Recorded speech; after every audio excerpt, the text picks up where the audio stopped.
كتبوا وقالوا أو ادعوا أن الجزائر ستقوم بطرد المغاربة المقيمين هذا كلام في فارغ الجزائر. هذا. هذا كلام غير صحيح. كلام فارغ. هم عايشين معنا الأشقاء المغاربة.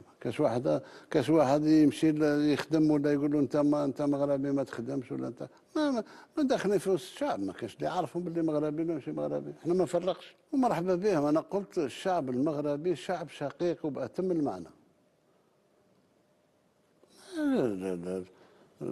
علاش نطرد المغاربة؟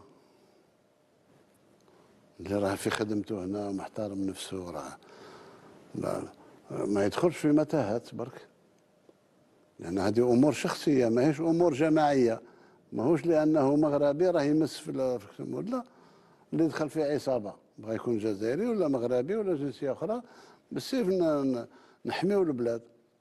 أما إذا كان إنسان مسالم بخدمته ويبعث بصفة مباشرة ولا غير مباشرة للأهل نتاعو، هذيك الله يسهل عليه.